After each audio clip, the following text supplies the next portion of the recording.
Hello, welcome to my YouTube channel. ഞാൻ തലേന്ന് തന്നെ പിള്ളേർക്ക് കൊണ്ടുപോകാനുള്ളതെല്ലാം ചോറ് വെച്ച് വെക്കും. പിന്നെ പിറ്റേന്നാണ് തിളപ്പിച്ച് ഊറ്റാറ്. പിന്നെ അത് കഴിഞ്ഞ് ഇച്ചിരി ചക്ക ഇരിപ്പുണ്ടായിരുന്നു. ഒരു ദിവസത്തെ ഗ്യാപ്പ് വന്ന കാരണം ഇച്ചിരി കയ്പ്പൊക്കെ ഉണ്ട്. അത് കാരണം വലിയ ടേസ്റ്റ് ഒന്നും തോന്നിയില്ല. അത് വറക്കാനെടുത്തപ്പോഴത്തേനും കരണ്ടും പോയി. പിന്നെ 10 മിനിറ്റ് കഴിഞ്ഞ് കരണ്ട് വന്നു. പിന്നെ ഞാനത് കഴിഞ്ഞാണ് വറുത്തത്.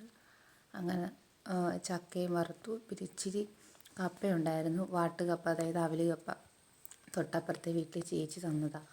അപ്പോൾ അതും വറുത്ത് ചായയുടെ കൂടെ ചക്കയും കപ്പയും കൂടെ ഒന്നിച്ചങ്ങ് വറുത്തെടുത്തു. പിന്നെ കരണ്ട് വന്നപ്പോഴത്തേന് രാവിലെ തന്നെ പിള്ളേർക്ക് കൊണ്ടുപോകാനുള്ള അരി ഉഴുന്നും പിന്നെ അപ്പത്തിനുള്ള അരിയും വെള്ളത്തിൽ ഇട്ട് വെച്ചു. 2 പേർക്കും ഒരാൾക്ക് അരി ദോശയും ഒരാൾക്ക് അപ്പവും മതിയെന്ന് പറഞ്ഞു. അപ്പോൾ രണ്ടും തന്നെ രാവിലെ വെള്ളത്തിലിട്ട് കരണ്ട് വന്ന് കഴിഞ്ഞിട്ടെല്ലാം ഞാൻ അരച്ചെടുത്ത് റെഡിയാക്കി.